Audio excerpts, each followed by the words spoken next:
Okay, so I'd just like to welcome everyone to this Research in Practice event held on the 1st of December 2021, our final Research in Practice event for the year. I'm Jacqueline Baker, your host, and our presenter today is Dr. Bree Trevena from ARUP, who's joining us from Melbourne. So since we spoke last, Bree, I think, which I just looked it up and it was actually August last year. So it was just over a year ago. I'm pretty sure you only had about 6 weeks to go of your PhD. So since then you've graduated. I have. Doctorate from the University of Melbourne. Yeah, and your thesis was around the intersection of architecture, art and governance in precinct development, which I'd like to know a bit more about. Bree, as we know, directs ARUP's Australasian Global Research Program and oversees ARUP University's innovation portfolio covering foresight, research and ventures. Now, I was pretty stoked to find out that she manages a portfolio of anything between 300 to 400 projects, because last time I spoke to you, it was 70 or 80. So it's just grown unbelievably. So I'd love to know more about that. Today, Bree will be sharing some insights of a very small selection of those projects with us. And afterward, Bree and I thought we might have a little Q&A. So I'll chat to Bree about the challenges and opportunities that come with managing such a large portfolio, and also the strategy and themes that guide the program. And after that, I'd really love to invite you all to join us, ask some questions, or share any of your research strategy or research projects with us. So I'm just going to hand over to Bree now. The title of Bree's presentation is 12 Months of Research at ARUP. Over to you, Bree. Thank you. I'm just going to share my screen. Give me 1 second. Can someone just give me a bit of a thumbs up? Yes, you can see me. Beautiful. Hang on, let's just make this a bit larger. There we go. Thank you, and thank you for that very kind introductions. Yes, we are going to run through the last 12 months or so, but I'm actually only going to talk about a couple of projects just to give you a bit of an idea of the kind of breadth of work that we do at ARUP from a research perspective, because I think it'll just be a bit more interesting to have a conversation. I'm really keen to hear from some of you as well. And as Jacqueline said, my role at ARUP really is to help our teams breathe new life into ideas and really build the evidence base to ensure that ARUP's designs are as people and planet-centric as they are beautiful and workable. And my trajectory is, I've kind of drawn it out here, but it's of course absolutely nowhere near as linear as it looks. But everything that I think I've done in my career has really been around this tricky challenge of how do we move on from old ideas, taking what is valuable in that, but developing to new contexts, particularly when we think of so many of the spaces that we are all practicing in are often based on kind of quite 19th century models operating in the 20th century sort of environment, but we are in a very different set of challenges and opportunities coming into the 21st century. So I actually started in the public sector, generally working in arts and culture and social infrastructure in a policy and built environment space. And that was an opportunity for me to really learn the importance of storytelling, having the right message for the right audience, and also how to evaluate things that can be a bit tricky to evaluate. You know, working in creative industries, it can be a little bit broader in terms of trying to understand, well, what is the value that is being created, both economic, but also where is the social value, where is the environmental value, how do we start telling that story in a more compelling way. Then when I started picking up my PhD, the conversation for me there was really, how do you make decisions in complexity? How do you make sure you're finding the right problem to solve? How do you know what that looks like when you're in an environment like public service that has so many different stakeholders and agendas at play? And then I shifted into ARUP, which was really for me about values alignment. So ARUP, for those of you who don't know, is employee owned in trust. So it's actually a kind of a collective, really. It is very much built on a kind of culture of curiosity. Ove Arup is often known as the philosopher engineer, as the title of an exhibition at the V&A a few years ago called him. And for those of you who don't know ARUP, it is about 88 offices globally, about 16,000 employees, engineers, designers, planners, people who are working in UX, people who are working in economics, people who are very close to kind of policy, a whole range of different space. So a really interesting fit for my skills in terms of bringing people together to catalyze new things, and really importantly for me, situating the technical within the socio-political and looking for new ideas, which really for ARUP is where research comes in. It's something that's been a theme that's always run throughout ARUP's history. There's kind of a range of publications up here, and really this is the idea behind this slide, is just to show you the variety of work that happens at ARUP. So we had a really great publication that came out earlier this year that was around what does circular life look like for lithium-ion batteries. I'm sure we've all seen this in the news recently, the things that run your phone and hopefully will run our EVs can have a pretty disastrous environmental effect if we don't consider life cycle. Regenerative design, how do we design cities for aging people? What are the opportunities for digital fabrication? Really a huge range of work that we do there. And within Australasia, which for us is Australia, New Zealand, Singapore, Indonesia, and Malaysia, we run somewhere between sort of 50 so projects each year. For the last year or so, I've also been lucky enough to be co-running the global research program. Which is essentially for us at ARUP basically means more than one region. There are 5 of us coming together to collaboratively do work, which does have some kind of 200 to 300 additional projects, and they're also really varied. They could be anything from detailed modelling for EV charging points to meanwhile use. The picture that you can see there on the left is from a report that was done for the Greater London Authority that was really designed to inform future resilience and make sure that the meanwhile use, or sometimes temporary pop-up projects that were happening, were really going to maximise benefit to local communities. They were going to create social value, and really critically that short term was able to meet the kind of longer term strategy. And that piece report just won the innovation category in the UK Landscape Institute Awards for this year. A lot of the work that we do is also looking at how we design better for a wider range of people. So the second image there is from a report around queering public space that was done in collaboration with the University of Westminster, was later presented at Princeton. A really kind of lovely piece about the relationship between queer communities and public spaces.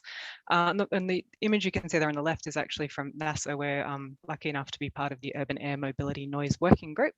And this project was really around how do you calibrate that experience of cargo and passenger drones in terms of what they're going to sound like. So, there are a whole range of questions in terms of the technical feasibility, but then there's a lot of questions as well around kind of the social license and what that sounds like in our environments moving forward. So how do we deliver this volume of projects? The research team does not. So we work with the rest of ARUP basically. So we draw on the knowledge and the intelligence and the curiosity and the collaborative spirit of some 16,000 Rupians. Within our region, about almost 500 people from ARUP participated in research projects last year. We of course also partner extensively. So within our region, about 60% of our projects are delivered in partnership. That could be with an academic institution, it could be with a client, it could be with government, it could be with a not-for-profit, really people who are just doing really interesting work. The role of the research team then, and we are small in each region, in our region we are only 3, is to help to direct and shape themes. It's to work with teams to make sure we have got the right questions, that we are asking the right questions consistently throughout the project, that we've got the right method, so we're using the right tools, that our partners are going to be aligned, that we are able to kind of articulate the value that we are going to be delivering, and that we're going to be making sure that we're getting the messages to the right people at the right time.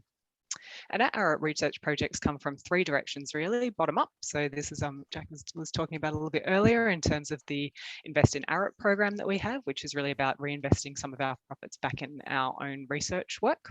So anyone at ARUP can pitch a concept, and it's almost essentially a bit like a grant system.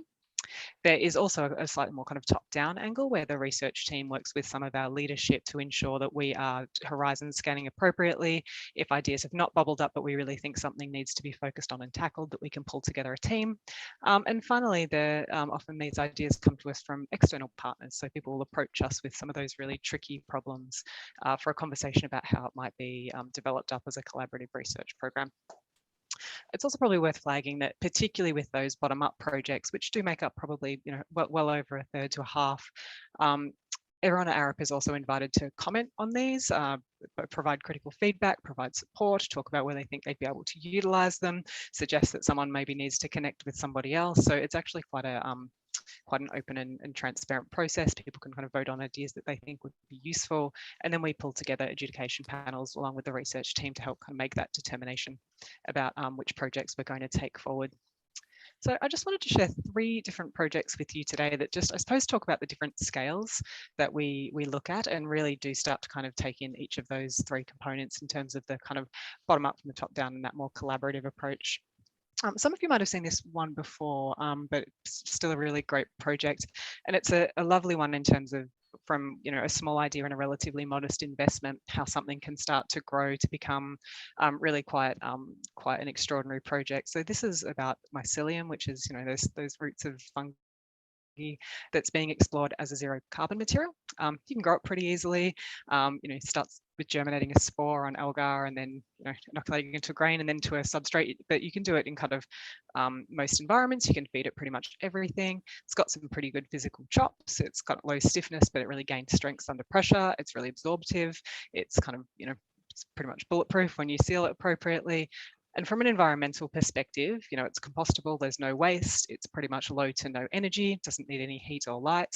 And when you compare it to something like concrete, it's quite extraordinary what the difference in these kind of biomaterials might be able to use for support, particularly when we start to think of it in a bit of a circular loop where we're using waste agriculture products as substrates. And it's, it acts as its own glue, it's regenerative, it's a really interesting material.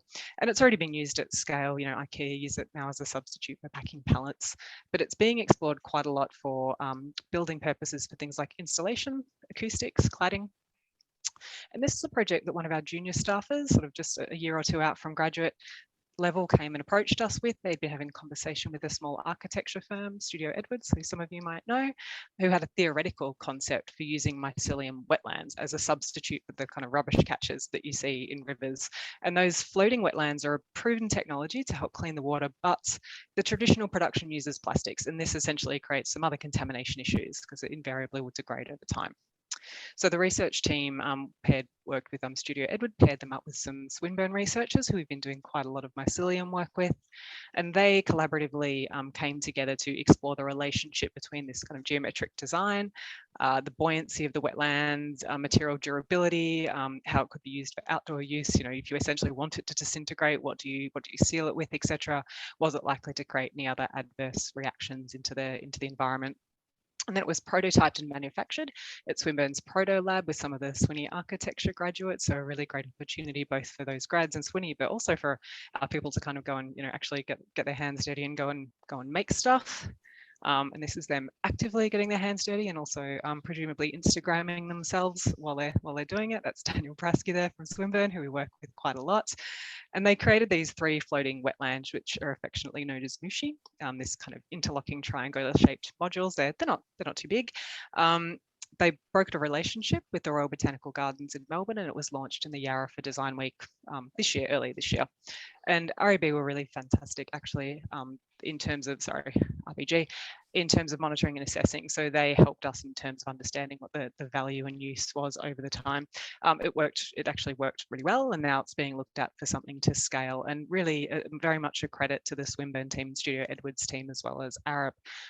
That Mushi's now been recognised for design excellence at the Good Design Awards this year. It won the Gold Award for design research. So for this was a really small investment in terms of the potential scale of these things from a junior staffer, but it's been really fantastic in terms of developing new partnerships, building relationships, giving us the opportunity to prototype and starting to look at kind of more circular approaches to blue infrastructure. And the next one I wanted to talk to is, I guess, that kind of scaling up in terms of a leadership conversation that we had. And this was really looking at how we could start to use something that is obviously a waste stream in terms of recycled plastic, and how we might start to use those in terms of robotic fabrication and building design. So this project was developed over a few years with UTS in Sydney. It was really bringing together our structural teams and our sustainability teams to help work on this, because of course, as soon as you start talking about recycled plastics, we have to also think about not creating these perverse cycles where we're actually creating a market for this plastic as well. This project was actually funded through our global research program. So again, bringing in people from other regions to make sure that we were able to leverage some of those insights. There's a lot of really interesting work happening in this space, for example, out of Zurich. So we managed to pull in some team members from there to to both share and cross-pollinate that knowledge and understand what it might look like in our context. And the idea here was really about kind of upcycling materials with additive robotic fabrication. And also this idea that robotic manufacturing allows us to fabricate more free-form geometries. So, kind of stuck in the same place with extruded geometries, and it might allow for a scalable design response. Whereas typically we're looking at, what is the safest and most conservative load? How can we start to use some of our engineering and digital nous to be creating this in a way that is perhaps less wasteful and creates a stronger and more usable space? I think we all probably on this call know why this is important, that the construction industry, while it's worth 7% of Australia's GDP, we have pretty flat productivity in terms of how we're delivering this. And this sector accounts for a solid 39% of global energy emissions. This, combined with our increasing waste streams, really started to get the team thinking at a senior level, how could we start to use this in a way that might be more productive in terms of our built environment? And they're really interested in how could you do this using kind of off-the-shelf sensors. So how could you start doing this without in a way that was relatively quick and easy to kind of hack a 3D printing robot in a way that could deliver real-time manufacturing by reusing existing building components. So to give you a bit of an example about this, you could imagine if you're on a construction site, there's a flaw in a bracket design, and you have to decide either between replacing that flawed item with a second-rate product potentially, or spending more time and money to rectify the variation. This project essentially imagines that you could use sensing robots to scan that problematic part of the building, fix the design, and then print the bracket in situ using material recycled, potentially from original defective items or through this kind of upcycling of plastic. But of course, predicting the dynamic behavior of recycled materials is a real challenge. So this is a project that's been running for a couple of different years. We've been working with UTS to test materials, component and building scales, and prototypes some facade panels. And again, our sustainability team has been very close to this in terms of making sure that whatever we're producing is in fact able to have a circular life cycle rather than create a market for plastic where we don't want to see one. This is a bit of a stay-tuned project. They're continuing to work on this, but really interesting potential for what this might mean at scale. And the last one I wanted to talk about came from a client challenge. This was a project that came out of Singapore.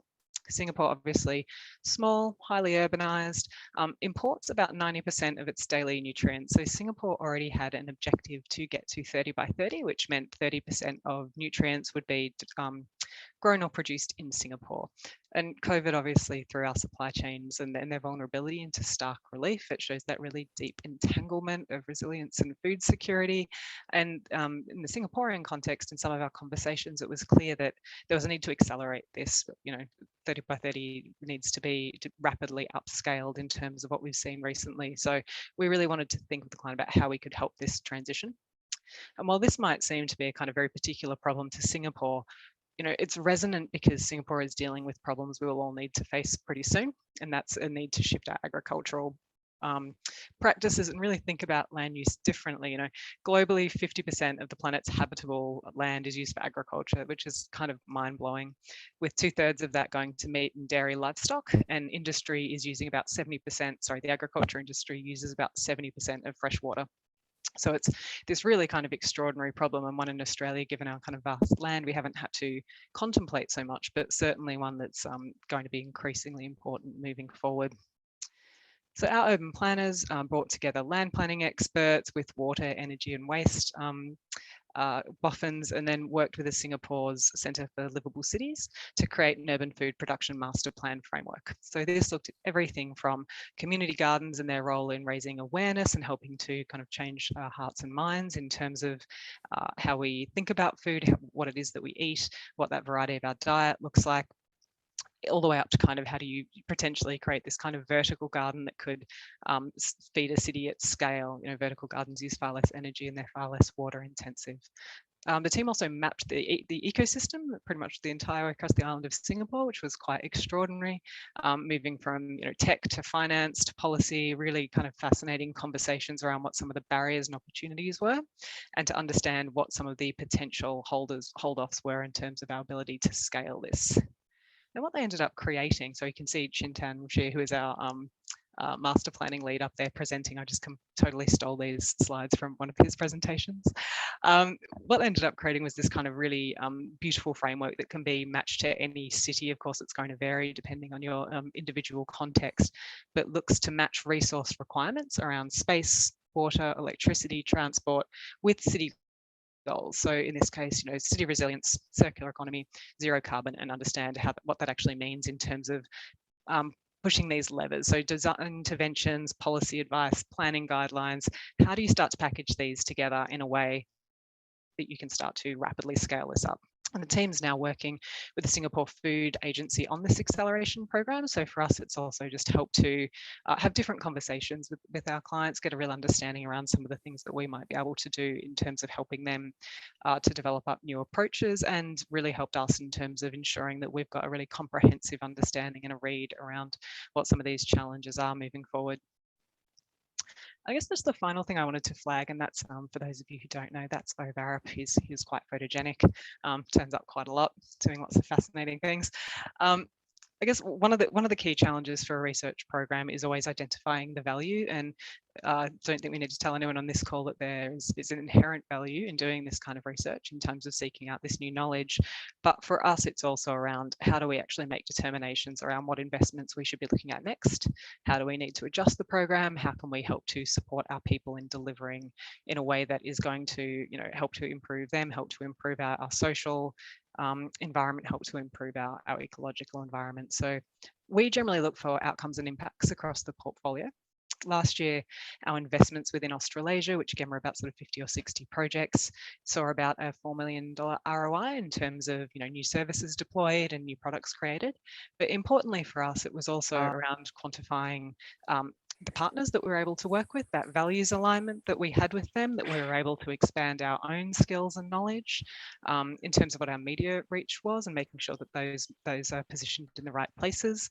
Last year we had a quite an extraordinary outcome with just one of our projects, which ended up getting about 80 million views on socials, which I must credit was really down to RMIT, who did some kind of really beautiful work around getting that into a much broader conversation. And that project was, very timely. It was around understanding how people adapt to their workplaces and how we can use a mix of qualitative and quantitative data to make workplaces that are more productive and happy and meaningful environments for people.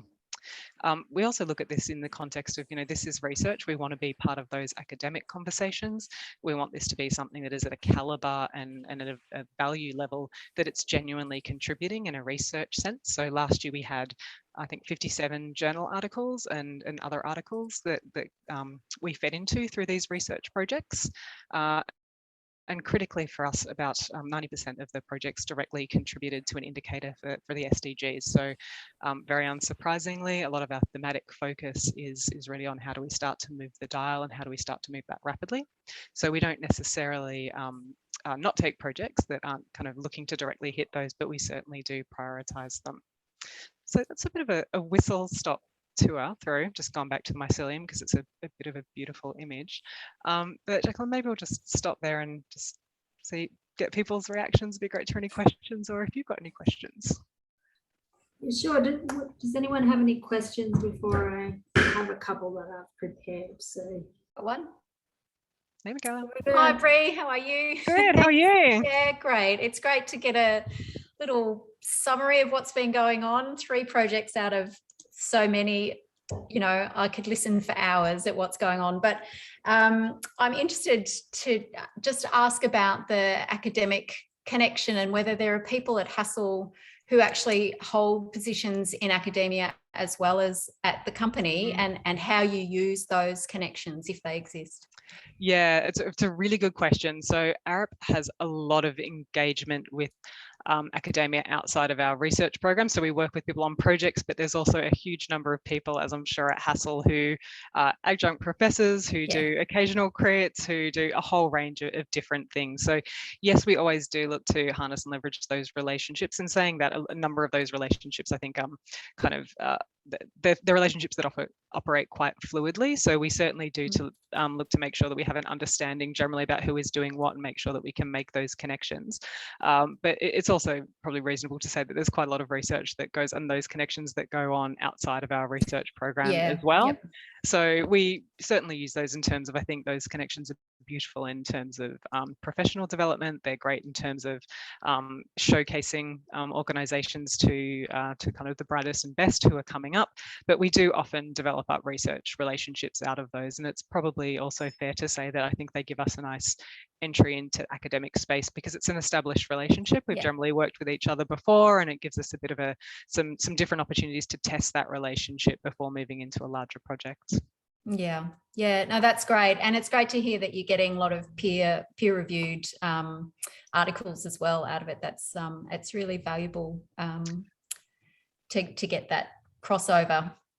I think you're probably right in that a large number of the pieces that end up going in that perhaps more academic direction, they often are relationships that have been cultivated over time. So sometimes it is through that relationship that's a bit more formal in terms of, maybe it's an adjunct professor, but also it's often because we've, reached out to someone at a university to have a conversation about something that we're curious about, and that's been built over time.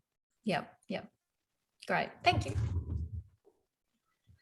I was just wondering, Bree, so you were talking about three main kind of categories of research. There's the bottom up, which is where you invest in your people. So I'm assuming that it's your employees that actually lead that research. And then you've got the top down. So that's where you do research for the leadership team. And then a third category of doing research with external partners. What I was wondering is, when you do research projects for your leadership team, who does the research, since you're such a small team of 3? So we still act to convene those teams. So we will often be involved in terms of light touch. That's, kind of project plan, checking in, making sure that people are still headed towards their North Star. But regardless of the direction of the project within ARUP, it's our people that we really draw on to build those teams. So that means, ensuring that we're finding not only the right people, but we're creating kind of the right creative collision environment, if you know what I mean. Like, it's for us, it's always very valuable in that space to make sure that we're getting people from more than one office, more than one discipline, and that we're bringing in a bit of divergent thinking. So that's a lot of what the research team does in terms of making sure that we're cultivating the teams that are going to kind of spark really interesting things of each other, that they're going to bring in the right expertise, etc. So is it mainly your engineers that are doing the research work? Yes. And under your guidance, so you can check their methods and so on. Yeah, and as I'm sure many of the people on the call today, we have a lot of people who may not have done a research for a while, but many of them have quite a bit of experience. They just might need a bit of a refresher. And for others, they're moving into a space that they have perhaps not been in before, in which case we can pull in some expertise around what that methodology looks like. I can see you nodding there, particularly when we look at things like strategic design or UX design, that might mean a different sets of skills that we need to build in. We also deliver quite a lot of upskilling programs, I suppose. So, we, for example, how do you understand qualitative or unstructured data? How do you start thinking about commercializing from the early stages of a project? How do you form a research question? So we do quite a lot of programs and engage with our learning team, engage with our ventures team and others around making sure that our people are armed with the skills to help deliver that research, which should then just help them in their everyday job. It's jobs that are all inherently around answering tricky questions and being curious. So because these people aren't necessarily full-time researchers, they're full-time, they have a day job, is it difficult to get research projects done in a timely manner? Do you have to sort of intervene sometimes? Yeah, that's another really good question. So yeah, sometimes, because things happen and then people do have other focus areas. I think generally there's a couple of methods that we use to ensure that time is quarantined. One is before we initiate a project to make sure that those conversations have been had, particularly at a senior level, in terms of, are we actually able to release this person? Who might we have as a backup? Ensuring that we also have conversations with the people who are going to be delivering the research to let them know, if you start getting overwhelmed, you need to let us know. Just, no surprises. The earlier we know, the better. We're also, I guess, lucky enough to be a large firm that and that often allows us to have someone who we can also pull in if necessary. Another thing that we often do in this space is we will often phase projects. So, you know, it might be quite a large project, but we will then typically run it through gates, and that's less about making sure you've hit the gate so you can get to the next one, and more just around ensuring, well, are we on time? Are we on budget? Do we have another major project coming up that we might need to consider pulling someone else into the team or slightly shifting that? So a lot of this is also, I've got a fantastic program manager, Alessandro, who spends a lot of his time just having conversations with team around, are we on track? What can we do to help? You know, do we need to pull in additional resources? Do we need to rescope? So it does tend to be a little fluid. I just wanted to ask you a little bit more about the ARUP Invest program. So this is the program that where you invest in your employees' ideas, I guess. And I'm particularly interested in that one because we're looking at rolling something like that at similar, obviously at a completely different scale to your company, but we're looking at something like that for Cox Architecture.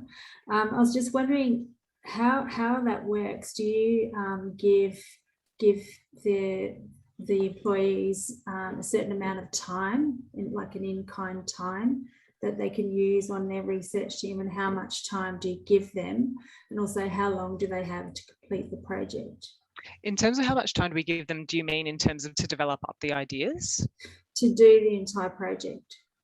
So we generally would not run projects that are more than a year, although we might run kind of subsequent spaces. But again, that tend to depends on scale of the project. So if you're doing a 5 or 10K project, eking that out over 12 months is unlikely to get us the impact that we need. So a smaller project we would expect to be delivered in, you know, a sort of 3 or 4 month time period. If we need to shelve it and pick it up again, then we can always do that, unless there's a specific urgency. But if it's a larger project, then again, we might settle that out to go over a year. It might be something that we're then looking to run over subsequent years. But again, we would, I suppose, just gateway it to make sure that it's still heading in that right direction. So we very much kind of cut to the cloth of the size of the idea. But we certainly have tended to find, by just analysing some of the data, that smaller projects that run over a very long time, while it does give people the opportunity to fit it in around other things, the picking up and putting down of it can often mean it's difficult for people to get momentum. So we would typically try and work with the teams to ensure that they can almost kind of run it in short sprints and make sure that they're able to get some energy and some galvanising activity on it. Bree, you were also saying that, like, part of your role as the research team is to direct and shape the themes. I was just wondering, do you change your themes every year? Or we do, yeah.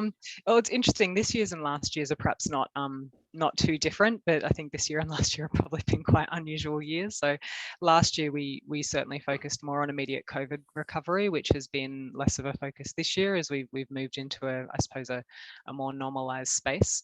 But we do work each year both with our leadership teams. We canvass ideas from kind of our broader ARUP membership, but the research team also does its own, I suppose, due diligence in terms of understanding what are some of the challenges that we need to look for.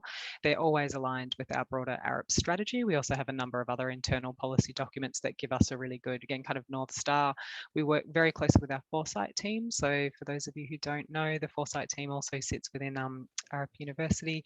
Foresight team really works to understand how do we make intelligent decisions about forces that are already shaping our future. So it's essentially really around analysing some of those mega trends that are going to impact our built environment moving forward.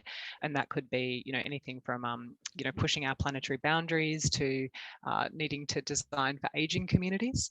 And then we really take a lot of cues from what is happening there in terms of what they're seeing coming on the horizon and understanding what that needs to look like.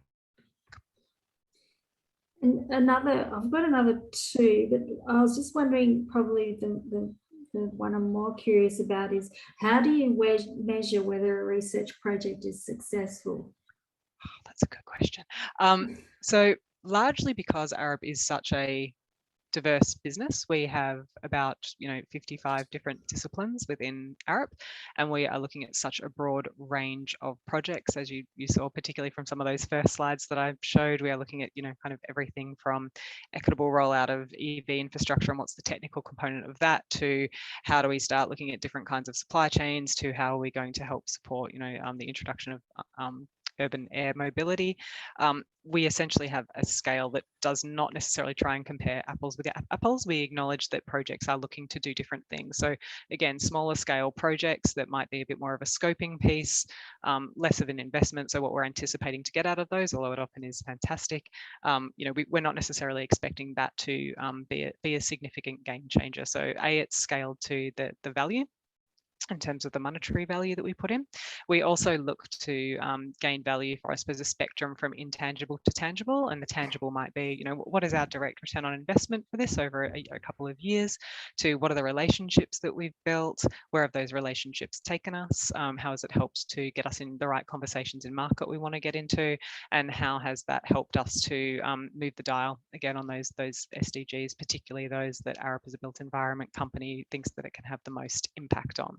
So it's a bit of a sliding scale. We do quite a lot of work ensuring that we are not just capturing the I suppose the outputs, but actually those impacts, which takes a little bit longer. So we actually review our portfolio at about a 6 month after the end of year.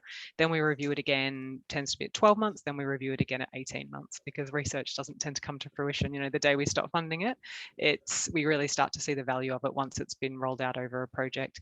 Obviously, because we have such a large portfolio, we tend to take a slice in order to get an understanding of that rather than investigate every project. Having done this over the last few years, though, it's been really interesting to see our researchers, particularly our repeat researchers, who we tend to have some people who come back again and again, will increasingly come back to us and report on the outcomes of their research, what bids they've been using it on, what conversations they've had, how they've been using it in public discussions, a whole range of different things. So that's also allowed us to get a better read. And then there are certain things that are a bit easier to track in terms of, for example, if it's a publication, has it been downloaded, how many times are we getting good bounce rate, those kinds of things. So I assume that you would get more applications or more proposals that land on your desk than you're able to accept. So do you largely take into account the expected impact or value of the project in order to decide which ones to choose? Yeah, we do. So we do have a criteria. And again, I think the criteria is always going to be different depending on what your organizational goals are. But we are looking for, first of all, quality applications. So ones, projects that actually have strong research chops. If there's a solid idea there, but the team hasn't yet been able to wrangle it, then we will kind of help them with it. So we have a conversation with certainly everyone within region who puts in an application. Because it might be a great idea, it's just not for research. It might also be for somewhere else in the business. So it's also a bit of a traffic lighting in terms of directing those. But we're looking for really quality projects. We're looking for teams who have done some due diligence in terms of understanding not only what is happening in ARUP, but what is happening in the broader market. So they're not doing this piece in isolation. We're looking for alignment with our themes and our goals. And so you asked me about these before, Jacqueline, I didn't actually tell you what they were. So this year we are looking at resilient communities and assets, which again for us includes the conversation very much around how do we start to inculcate circular principles into everyday practice. We're looking at towards net zero, which I think is captured so much of the conversation at the moment. We're also looking at regenerative design, which has very linked, but has perhaps been less of a focal topic. So how do we start to look at nature-based solutions at scale? And we are looking at healthy and inclusive communities. And for us, healthy means healthy physically, also cognitively, and also in terms of feeling, I suppose, safe and included in your environment. So we're looking for that. So and we are looking for, finally, impact. What's the likely impact in the market? Is it important to others? Where can we see it being utilised? What do we think the likely value will be? Thanks, Bree. Are there any more questions? I've got another one if nobody else has. Go, Michaela.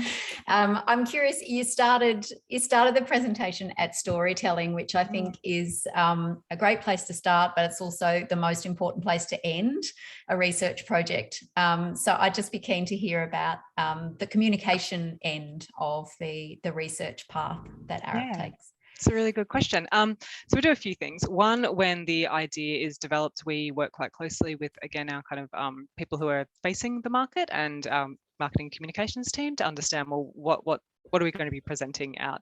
And that's not necessarily what the answer is, but, you know, where are the conversations that we want to be?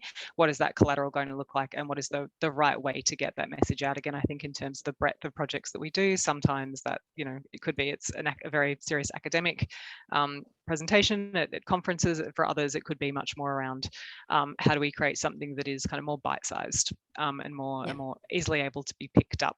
We also run all of our project managers for our research, and really anyone else from the research team who's interested in storytelling classes, which is, you know, things around starting with your why and talking through your value and all those kinds of things, which we've got a huge amount of feedback as just being something that is really valuable for people in their everyday career. So how do you pitch that at your kind of 30 seconds? What's your 10 minutes? What does that look like? We also have a requirement as part of all of our research projects, and there is budget included for this, that there is sharing within the organization as well as externally. So that might be office presentations, it might be, you know, through various digital channels, but we're always looking for people to do that. And that also just helps people to hone their skills. We run a lot of research presentations, just getting people to get their story down to 5 minutes and getting to be able to tell it in a really sharp and confident way, and have an understanding around how to pitch that for different audiences. And our marketing and comms team are kind of really fantastic in terms of helping us get that message right for different groups. So sometimes that's through socials, and short videos is a really great one that I'll post up that came out today from a EuroC project that we did out of our global team with the co-funded by European Union Horizons Fund, that is around sea level rise. So that ended up being a short video that can be shared through socials.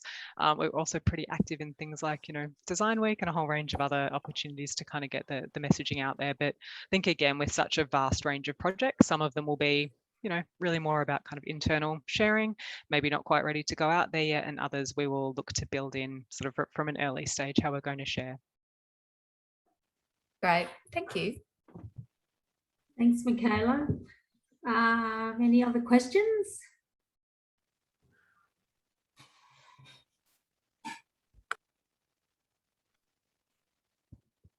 Marianne. Hello. Sorry. No, everyone's quiet. Oh well. Well, that was great, Bree. I have much better understanding how you get across that many projects now. So you're not actually physically doing the research project yourself. You really are just guiding them, helping them with methods, definitely guiding the themes, helping to convene different things. You're definitely working in with marketing and comms at the beginning of the project and the end. So I can see how you can get across that many, but it's I feel quite amazed that you get so many projects out. It is a lot. And I should say, all of the research team does actually deliver some research, and I think it's really critical for us to be actually on the ground delivering that research. I think it's really important to be close to our clients and understand what that conversation is in the broader sector. So we do all work on research projects, probably a day or two a week. But again, just given that the breadth of what we are looking at, also our team is quite varied in terms of what their research specialties are. So it's a bit of a kind of who is the most appropriate match for the project at the time. But I think it's very important for us that it's not just a purely administrative or managerial role, but we are actually there understanding what does this look like for our clients, what does it look like for our people, where are some of the challenges in actually delivering this in this kind of environment, and really being an active part of those conversations. I think unless you're doing that, it's very challenging to be able to kind of direct it in the right approach unless you're confident and clear in terms of what those discussions look like, and that you're confident that you also have a handle on how some of the challenges of delivering this kind of research, and particularly in a very fast-moving environment. Yeah, it was just made me think. Do you ensure that your research team has a very different skill set? So, for Yeah. example, one of you may be very strong in qual and the other in quant. Yeah, absolutely. And again, 3 of us, so attempting to kind of get that broad can be a bit of a challenge, but we do have, we're able to tap into these really kind of beautiful global research teams as well. So while my team is only 3 people locally, and we bring expertise in kind of urban design, data visualization. We have an architectural engineering PhD who specializes in parametric design. We have another 5 of these teams globally, all of whom bring different skills and different experience. So we tap into that a lot. Again, we lean very heavily into our Foresight colleagues. We have a lot of engagement with our skills networks as well, which are these kind of really active, connected and friendly spaces within ARUP that all the disciplines work through and uses their essential kind of convening space. So we're also able to tap into that area. And I think part of what we're looking to do, and intentionally with having a small research team, is that I don't think we have a small research team, we have a huge research team. You know, it's 400 people within ARUP who are doing research. It's something that we as a practice hold in high regard, and that it's really incumbent on us to help ensure that we're able to deliver at a really high level. So while we are kind of small, at the same time, we're kind of legion in being able to reach out to this fantastic network. And of course, there's our partners who we work with. So being able to tap into the universities, making sure those relationships are really current, making sure that we're really close in contact with others like you who are also doing work in this space. And certainly, Michaela, we've worked together on research projects before. So I think it's more about cultivating these really strong networks that we're able to help convene and coordinate and hopefully show some leadership through. Yeah, thanks very much, Bree. Do you have another question, Michaela? No, I was just going to say you're absolutely doing that, and it's really wonderful to have a culture within an organisation that is so interested in research and has that kind of grassroots feed in. It's really important, and and you do it very well. Thanks, Michaela. I'd also be really interested to know from others who are on the call if they've come up against any of the same challenges in terms of articulating that value proposition, or perhaps how people are dealing with some of those issues around how you balance the really critical need to deliver research with some of those perhaps more time-bound issues around working with clients. So yeah, if anyone else has any views on that or anything that they've been using to crack it would be great to hear.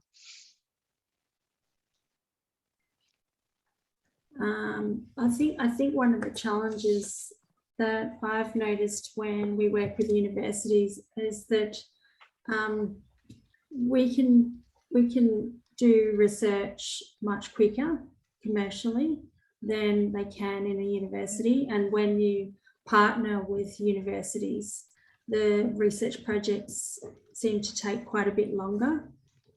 I find that a challenge, but at the same time, what it gives the research project is of enormous value to us. So it's a bit of a balancing act. Yeah, I think those timescales are exactly as you say. You know, a lot of the research that we're delivering does actually require that kind of temporal breadth, that it is something that actually needs that significant consideration. But equally within a commercial environment, we're often looking for something that is going to move a little more quickly. And I suppose this partly comes back to when you were asking me about people who are involved in research involved with universities outside of our research program. I find that's where we can often build some of those relationships that helps us to be able to deliver on some short-term goals and some short-term wins, really, and see that progress moving along, while at the same time potentially running some of those longer projects in that sort of perhaps might take a bit of a back seat in terms of immediately coming out, but have that longitudinal aspect that we need to be able to deliver on some of these really critical problems. You know, if they were easy and simple to deliver on and they could be done quickly, we might have solved some more issues. A question from Dara. Hi. Hi, Jacqueline, and less of a question, just more about have ARUP actually worked or spoken with universities on this topic? Have there been general discussions about how the connection between, you know, inside and outside of university research could actually become a little bit more streamlined? Having been on both sides of that fence, I'm aware of the challenges on both sides. Does anybody, Bree, would you like to respond to that? Has ARUP actually done that work? We have, and I'm happy to talk about it, but if anyone else has something to say on that, you've all heard me chat for quite a lot. All right, I'll jump back in. So yeah, we have that discussion a lot. And again, I think it's, for us, it's really just around making sure that those expectations are clear early in the piece. It's about making sure that we've tested the relationship usually. So you know, ARUP is involved in some CRCs and ARCs, but we tend to err towards delivering smaller projects, certainly to just trial that relationship out and see what benefit can be developed. We also tend to work on, you know, it's research. We tend to be working with quite particular academics and faculties. So we're quite flexible and open in terms of acknowledging that we just want to work with people who have great ideas and are really curious and interested. So our university relationships are also quite broad. I think last year we worked with 16 different universities in Australia. Some of those projects were a couple of months and some of those were multi-year. Again, multi-year, it would generally be something that we're relatively close in the governance of and that we've already got an established relationship. So but in saying that, again, I think there's, as you say, tensions on both sides in terms of what's required out of both of them. Dara, just on that as well, I did a research project last year that looked specifically at industry engagement on university campuses, and we surveyed a lot of innovation managers and property managers and that sort of thing about how they feel about relationships with how academics feel about relationships with industry and how those connections work. It's a really it's a difficult balance to strike, particularly in the time frames. But what came out of that research was that the longer term relationships between the two deliver much more robust and much more long-term sort of results, but universities are also looking for really short-term kind of startup, early stage research relationships that industry are actually a lot more receptive to actually in the current climate. So yeah, there's plenty of conversations going on about it. I think it's also fair to say that this varies pretty dramatically depending on where we're working. So our relationships in Europe are very different to what those relationships look like in the UK, and it's very different in Singapore to what it looks like in Australia. So there are a whole range of different tax incentives, kind of government set up incentives for, you know, in one country that the government will, you'll be supported as industry to fully have PhDs embedded. In other countries, that's not something that's available, and it might actually be more affordable for you to hire a graduate. So it's also, I think, very up and down depending on the environment that you're working in, and that's an always evolving situation. You know, they're rarely static for a long period of time. Certainly in the States, we do a lot more work with some of the universities who have very finely tuned kind of startup and venture approaches, but whereas in the UK we have a lot of PhD students, because again there's some really fantastic government incentives in terms of having people embedded for, you know, between sort of 3 and 6 years to really deep dive and have that strong industry connection. So again, quite varied. So Callie. Carly, do you have a question? Yes, thank you so much. It's been such a great conversation to listen to, Bree. I'm speaking to you from the University of Queensland in the School of Architecture. We work with you. And it's what we're struggling with at the moment is I work in a kind of, I suppose, intercultural space and community engagement sort of stuff. And we're having a really big trouble with our ethics approvals. And that's really holding things up. And it's the same frustrations that, in terms of time lags and things that make it really difficult and sometimes impossible to actually undertake the research. And of course, you want everything to be ethical, but in an intercultural setting, that can be very difficult when the ethics committee doesn't necessarily understand the context that you're working in. So the bureaucratic hurdles can be extremely frustrating, I find, on a university end. I should say it's also people like Carly who make this a lot smoother for industry, because you know they are working on in very different scales. So the ability to have those relationships with the university where there is, you know, on both sides an understanding that you're both looking for the same goal, but timeframe expectations, etc., might be a little more challenging to harmonize. I think it's, again, having those longer term relationships also, as you said, Michaela, it helps too. Then that the next research project tends to move a little more smoothly in terms of it's been a developed and established space. We've generally got the kind of MOUs and have an understanding around what the IP needs to look like, and it's, you know, I think that's part of the joy of research as well, though, right? We do so much different work, and it hits all of these many different angles, but in saying that, forging anything new is always going to come up against some challenges. I have one more question to follow on from that one. Does ARUP actually have like an internal governance around ethics reviews or anything like that at that scale?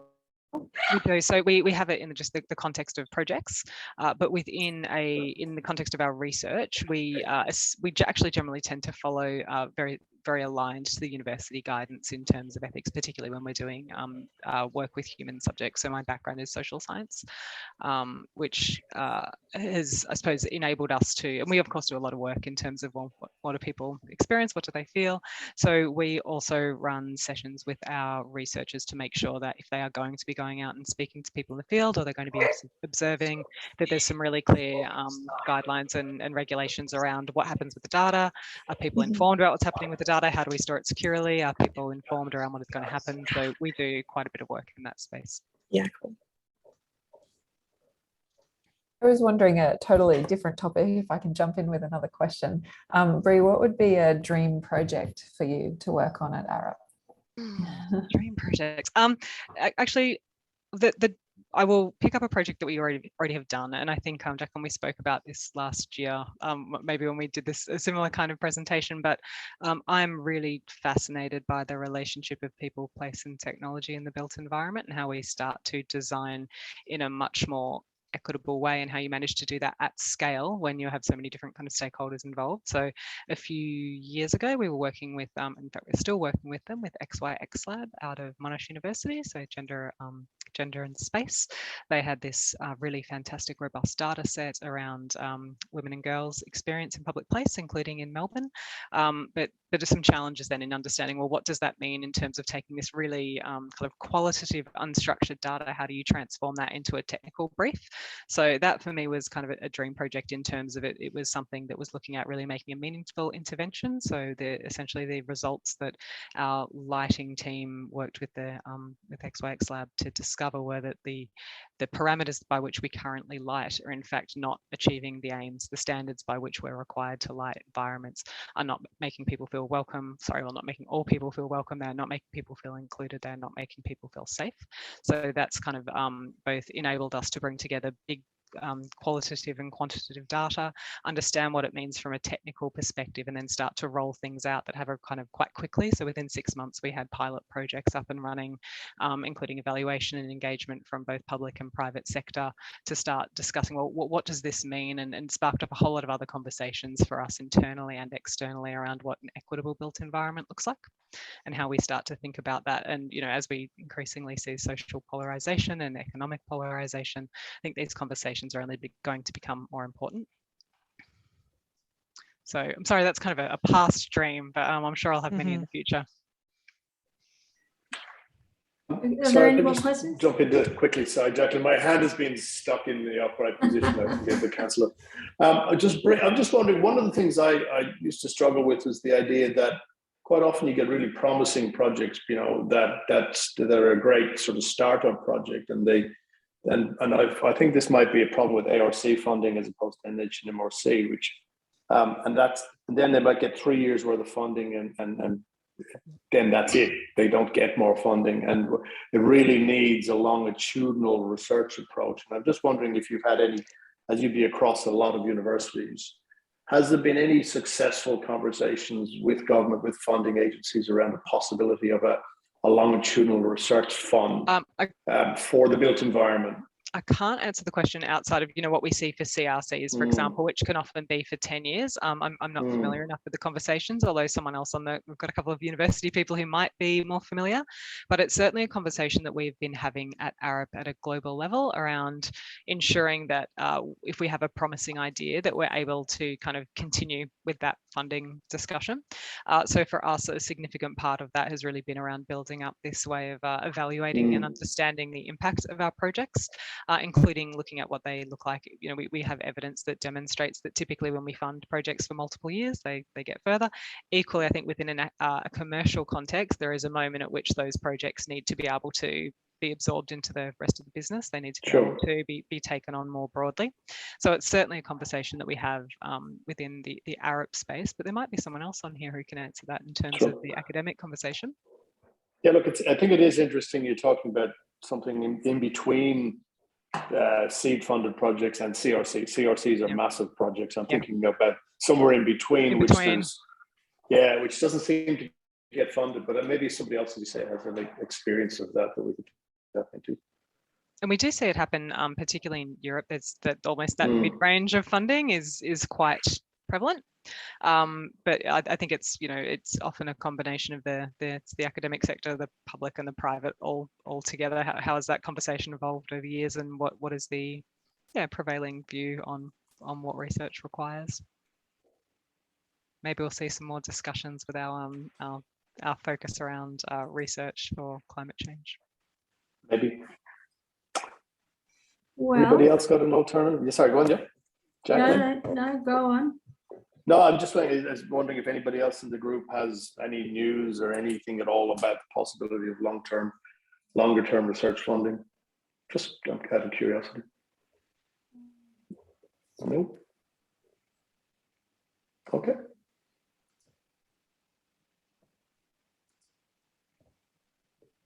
Have you come across the Innovation Connections grant, Dara? Yes. But again, I'm just thinking about, if I'm correct, that one's more about for larger companies, I believe, and that there's a kind of, but I don't think that's got a very long period either. That's 5 years, is it? We Hassel had had one of an Industry Connections grant. So that was a few years ago now, maybe 4 years ago, and we teamed up with the University of Melbourne.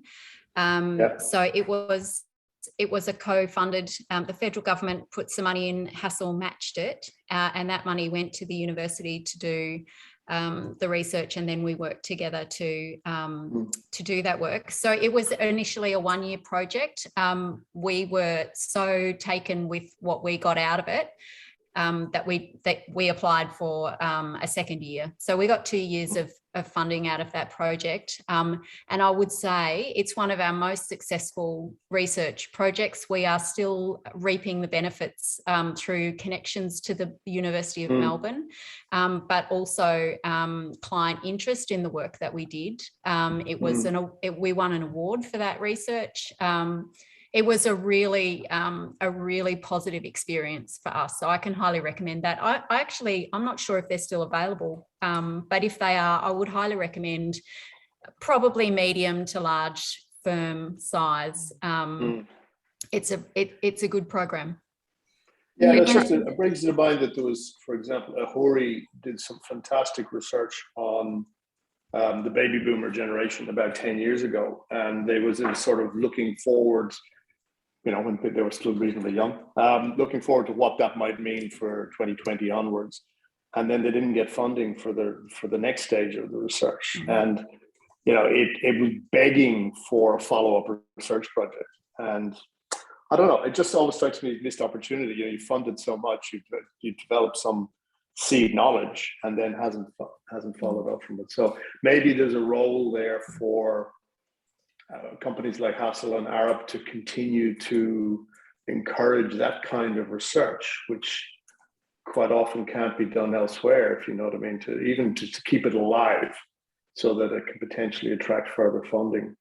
And that kind of almost seems like a roundtable annual discussion between universities and the large practices and the ARUPs of this world to say, look, we really think these are 5 or 10 projects that you then influence ARC. It just seems to be that critical mass would help, because quite often people are bouncing around as individuals almost, even in large companies like ARUP. Bree's one of 3.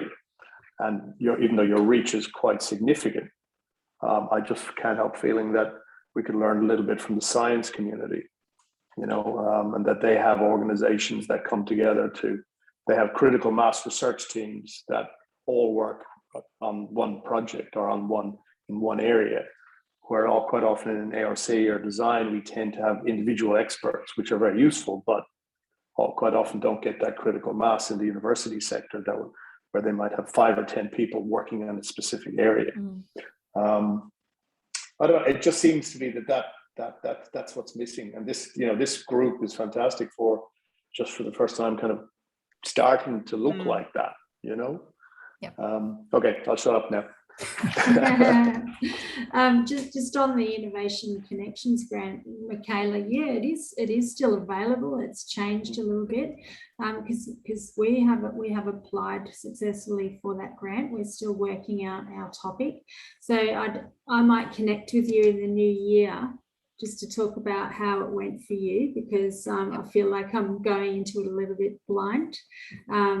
It's really great to hear that it had so much impact. The research had so much impact for Hustle, and that's certainly what I'm looking at. And I'm a little concerned that the project I have in mind is too forward thinking or too academic. So I'd love to have a discussion with you, just to make sure. I wouldn't mind just hearing what yours was about and how you work through the challenges. Happy to. Thank you. Well, thank you very much, Bree. That was very, very inspiring. I found that very inspiring, and thank you so much for presenting today. I hope everyone has a wonderful Christmas and a great new year, and I will see you all back at the beginning of February 2022. Thank you, and thank you for hosting these, Jacqueline. It's a fantastic opportunity to actually get everyone together and start having these conversations. It's really valuable. Thank you. You're very welcome. I was just wondering, can you send me an image of the mycelium, that last mycelium picture? I might pop that up on LinkedIn. Yeah, absolutely. That'd be great. Okay. So fabulous. Thanks, everyone. Bree, Thanks, Bree. Bye. Greatly See you guys. appreciated.